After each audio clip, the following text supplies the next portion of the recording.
It was really fun today. I had so much fun. I haven't really been taking care of myself at all, though. So, like, Really? when I sleep really bad and I don't eat, I throw up. And that's actually what I did today. Before or after? No, like, during the show. Oh, really? Yeah, and I just hit it so well, right? I didn't notice. I mean, I missed the last couple because I came here, but... Yeah. But not even my band noticed. So I did it very smoothly. where? Just side stage. I, like, ran off cue. And I was like... Bleh.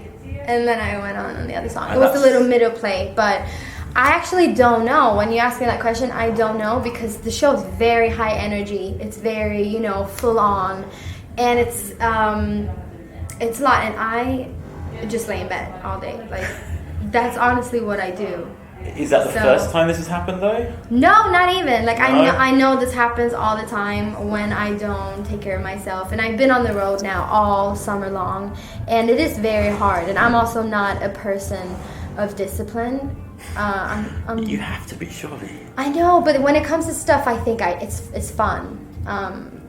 I'm super into it. But going to bed, it's not my favorite. So what is it? Lack of sleep, eating? Yeah, stuff that you don't... Stuff that's hard when you're on the road. Okay. Like, So too much fun after the show, or like? Not even. No? Like, I'm so good. I'm just laying. Like, I just started watching the Casa de Papel, like everyone else. Okay. Do you watch it? No, I'm Really? clearly out The that Money week. Heist on Netflix. I think that's the British title.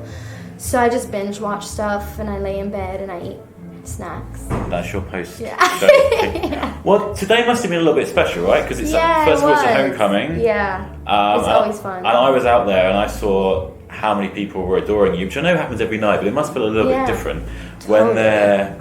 Especially being an quote, opening your own. act. Like, I've been an opening act Right. now for most of the summer. So coming back home and then having all those people actually being there for you is definitely different. I mean, It feels fucking great. Because sometimes Sweden is, in my eyes, or have always been, a country that's very reserved or doesn't really express their feelings towards an artist like when you're on stage. But the past couple of years, it's been like homecoming. Yeah. And it's just such a nice vibe and good energy. You mentioned the Sheeran tour. How has that been? Have you been guys been hanging out a lot? What have you kind of learned from it? We have actually, and I know my band and we were talking about it before we went out on the road, and they were like, we don't really expect anything, or we don't expect, honestly, to even see him because it's a big tour. Yeah, a lot of opening acts say that, right? Yeah, that too, and there's just hundreds of people involved. And it's a big space. It's like he will physically be far away. But he's the kind of person who is actually kind of going at his way a bit to make sure that everyone feels... Like, first night, he popped into my dressing room and the band's dressing room. He was like, "Hi, nice to meet you. Thank you so much for being on tour with me." We have, like, tequila nights every week. And, it's like he actually makes an effort into having people getting to know each other, and even the people building the stage and, like, the people opening for him, or I brought my mom and my dad. He actually makes an effort, and I look up to that so much, and I think it's such a special thing because he don't need to do that. You know what I'm saying? Like, he don't, but it makes the whole vibe of the tour a lot better because everyone just say like, "Hi," every face is familiar. And what's nice about it is that he is so big that he usually plays more than one show a night. Or not a night, but like one show every stop. So you know how he goes to a city and it's like, I play 2 or 3 shows. Yeah. So you can actually be there. Because touring for me has always been airports, the bus, the venue. Yeah. Sometimes the hotel room. You know what I mean? But you're going out on your own later this year. Yes. And that's obviously building up to the Big Third album. Mm-hmm. What can you tell us, apart from the fact that it's not an R&B album? Despite it's not an R&B album. It is a bit of... I guess I would say... I would like for my songs to... Not necessarily... I don't know if mature is the right word, but... I want it to be better. And if that's... well, honestly, that's like... It's tricky, but I don't really have... And I think I've learned that on this album, that I know definitely how I want to work on the next one and with who. Yeah. And I really want to create like my little team and then be comfortable around that, because I feel like I write the best songs that way when you just feel comfortable with people. But this album it's definitely pop. It is it's not, I mean, it's very love centered because that's just easy and universal. Autobiographically so, or? Yes, I would say it's more like honest, and I also talk about stuff that isn't about love or isn't about like, you know, a girl loves a boy. Like one of my favorite songs about my sister, and it's a bit more about my life, and I've taken a lot of inspiration from my friends as well, just to write kind of their stories, because sometimes my life is very, you know, I just work and I don't really have a lot of drama going on, but my friends do. So yeah. So you feed that all in. Yeah. I'm conscious we haven't got loads of time. I wanted to play a quick game of Soundtrack of My Life, if that's cool. Yeah. So I'm going to give you like 5 cues. Okay. And you pick a song and tell me why it would be that record. So the first record would be one that reminded you of childhood. Which? Oh, wow, childhood. I have to say, like, I honestly have to say Whitney Houston, if any like international artist, because she was the first record that I bought. It was like a double CD, and she's on a ladder, and she's like, I love the picture so much, and it's a double CD, and it's her greatest hits. Yeah. So from that one, my favorite was Greatest Love of All. Okay. Yeah, it's my absolute favorite. And the record that made you want to be a musician? Or a singer, in your case, I guess. Whatever, star, superstar, however you want to... I discovered Christina Aguilera also around that time, like when Record Store was actually a thing. I would go there, and I think that was like my second or so album, Christina Aguilera, and I watched the video for Candyman, and I was like, yeah, that's hard. Yeah. But I've always wanted to be a singer.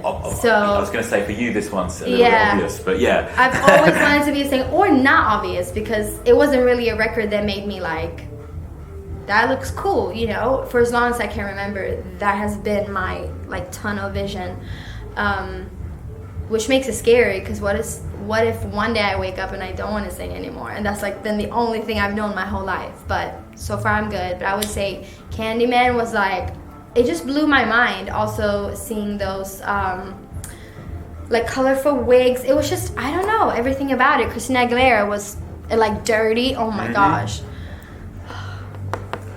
Okay. A record that changed your career, and it can be one of your records or somebody else's. I'd say Lush Life. Okay, yeah. I mean, that's 100%. The one that... I think it really is. It is, yeah. I mean... Because in Europe, like, Uncover was successful in a little bit in parts of Europe. And it was my first big song in Sweden. But Lush Life really took it to the next level from world. That. Yeah, I would say. And from then, there's been no looking back, really. Yeah, pretty much. 2 more. Yeah? A song you wish you'd written. Ooh... There's so many, and I you know, that's a good question, because I always think that when I hear a song, I'm like, I wish I wrote this song, and it's a new song every week. But I wish I wrote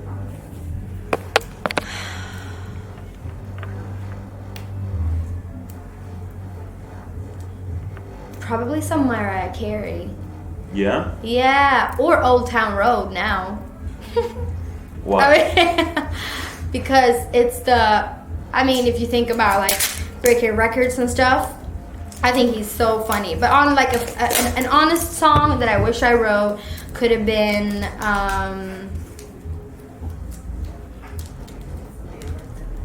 you know what? Crazy in Love. Oh wow. Yeah. Yeah. That's a classic. I mean, and it's timeless. It's just insane. That will be filling floors in 50 years. For sure. Yeah.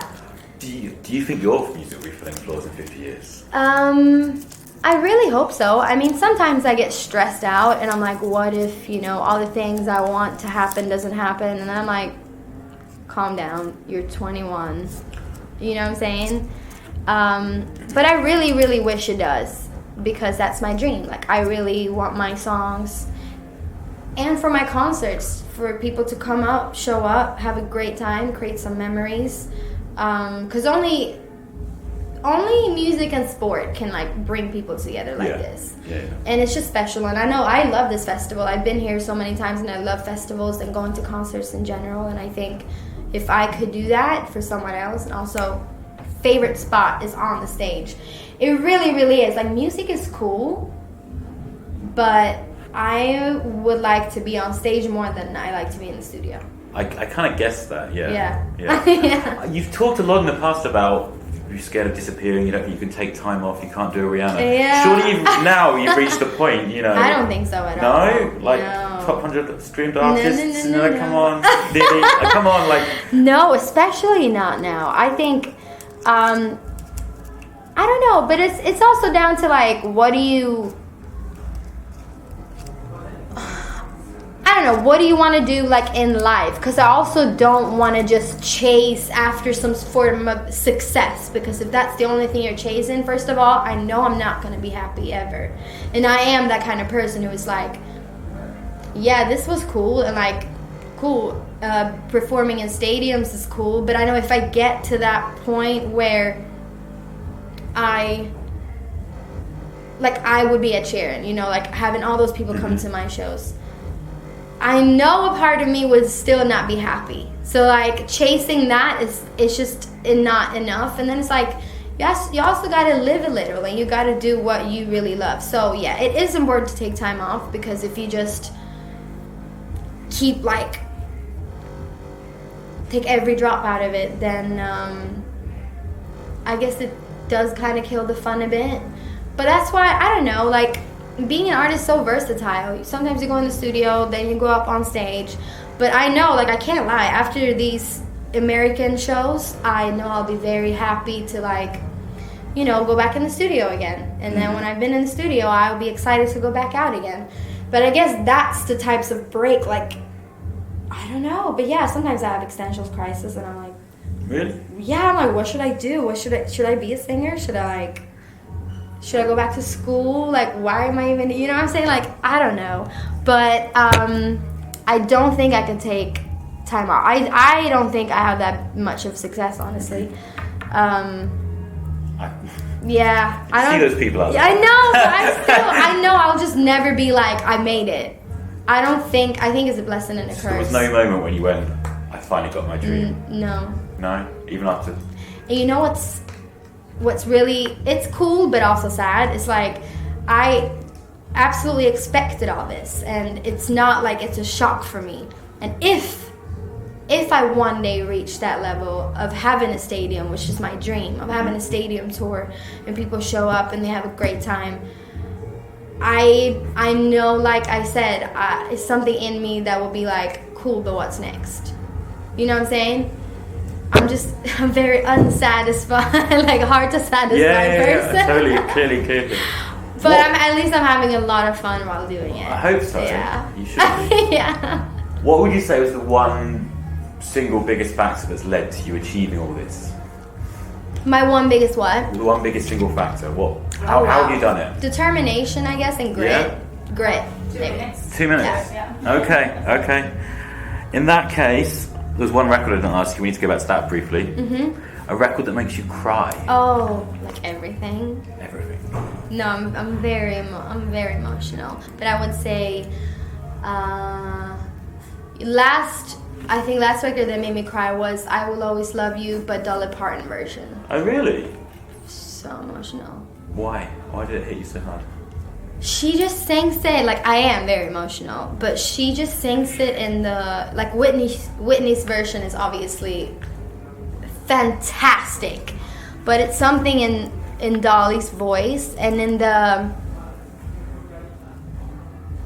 softness and the, what do you call it? I wouldn't call the voice tiny, but like it's almost fragile. Yeah.